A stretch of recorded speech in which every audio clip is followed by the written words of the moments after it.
Welcome back to my YouTube channel guys. आज हम BSc first year mechanics की अपने यूनिट फर्स्ट करने जा रहे हैं, फ्रेम ऑफ रेफरेंस निर्देश तंत्र, जिसके अंदर की अपना पहला टॉपिक होगा मैकेनिक्स के अंदर फ्रेम ऑफ रेफरेंस। ये रहा। जब frame of reference, what is frame of reference, हम अपने इस नोट से इसको पढ़ेंगे। अपने सबसे पहले बात करते हैं मैकेनिक्स की। मैकेनिक्स फिजिक्स की वह शाखा है जिसमें हम अध्ययन करते हैं कि किसी ऑब्जेक्ट का, अपने कोई ऑब्जेक्ट का अपने उसके अंदर स्टडी करते हैं कि वो जो ऑब्जेक्ट है वो रेस्ट के अंदर है या मोशन के अंदर है। ये अपने इसके अंदर अपने अध्ययन करते हैं। Mechanics is the oldest branch of physics. जो मैकेनिक्स है वो फिजिक्स की सबसे पुरानी शाखा है। मैकेनिक्स की उप शाखाएँ दो होती हैं, स्टैटिक्स और काइनेटिक्स। ये स्थैतिकी, ये शुद्ध गति की, और स्थैतिकी मैकेनिक्स की वह शाखा है जिसमें हम किसी ऑब्जेक्ट के रेस्ट में होने का अध्ययन करते हैं। और काइनेमेटिक्स मैकेनिक्स की वह शाखा है जिसमें हम किसी ऑब्जेक्ट के मोशन का अध्ययन करते हैं, लेकिन उसके कारणों का अध्ययन नहीं करते हैं। उसके मोशन के अंदर होने का तो अध्ययन करते हैं, लेकिन उसके कारणों का अपने अध्ययन नहीं करते हैं। जिस प्रकार की कोई चूहा है, वो चूहा कोई चीज़ खा रहा है, तो अपने वो सिर्फ उसके मोशन का, वो किस चलते हुए खा रहा है, दौड़ते हुए खा रहा है, अपने वो मोशन देखेंगे उसका, अपने को नहीं उससे मतलब कि अपने वो क्या खा रहा है क्या नहीं खा रहा है। तो ये इसका एग्जाम्पल। अगली है डायनामिक्स गति की।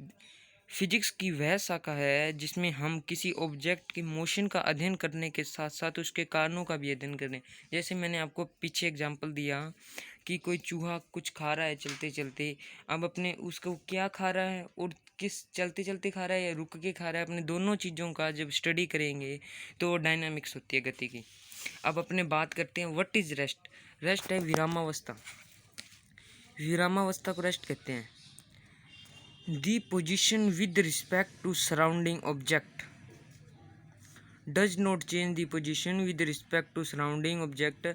कहने का मतलब ये है कि कोई वस्तु विरामावस्था में जब होती है, उसकी जब पोजीशन किसी भी चारों दिशाओं के उसके घूमते हुए दिखे ना।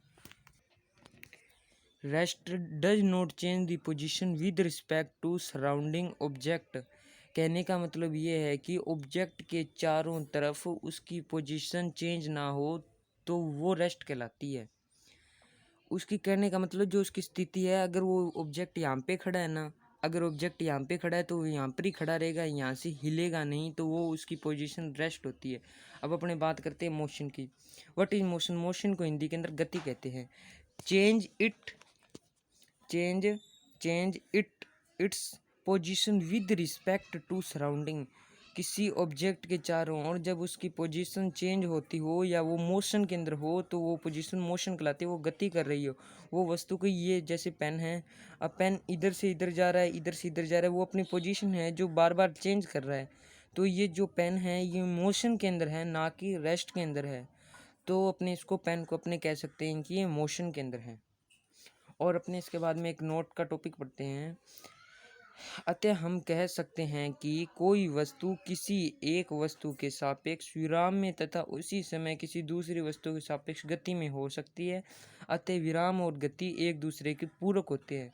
कहने का मतलब जैसे ये पेन अभी तो यहाँ पे रेस्ट के अंदर है, अब मैं इसको उठा के इधर उधर करने लग जाऊँ तो ये मोशन के अंदर होता है। तो कह सकते हैं कि कोई भी वस्तु किसी एक वस्तु के सापेक्ष विराम भी हो सकती है और उसी समय किसी दूसरी वस्तु के सापेक्ष गति में भी हो सकती है। अतः विराम और गति एक दूसरे के पूरक होते हैं। तो अपने अब अपना जो मेन टॉपिक है, अपने आ जाते हैं फ्रेम ऑफ रेफरेंस के ऊपर। What is frame of reference. निर्देश तंत्र, जिसको हम हिंदी के अंदर कहते हैं। निर्देश तंत्र एक ऐसा निकाय है, एक ऐसा संगठन है, एक ऐसा सिस्टम है जिसमें किसी ऑब्जेक्ट की ठीक ठीक पोजीशन को डिस्क्राइब किया जाता है या वर्णन किया जाता है या बताया जाता है या समझाया जाता है, अच्छे से विस्तृत तरीके से जांचा जाता है। जिसमें किसी ऑब्जेक्ट की ठीक ठीक पोजीशन को डिस्क्राइब किया जाता है, वर्णन किया जाता है, समझाया जाता है। जैसे कि अपने एक फ्रेम ऑफ रेफरेंस लेते हैं। जैसे कि अपनों ने एक फ्रेम ऑफ रेफरेंस लिया, ये रहा। अब अपने इसके अंदर बात करें, ये वाई हो गया ये एक्स हो गया, ये इधर वाला अपना जेड हो गया। अब अपने इससे एक दूर तो एक्स दूरी के ऊपर अपने यहाँ पे एक बिंदु लिया ए, इस बिंदु का नाम ए माना अपनों ने। अब अपने इसको बताने के लिए बिंदु ए है तो उसके लिए अपने को किन किन चीज़ों की जरूरत पड़ती है वो देखिए। एक तो अपने को इस डायरेक्शन के अंदर, एक्स डायरेक्शन के अंदर है, ये इसकी जरूरत पड़ी।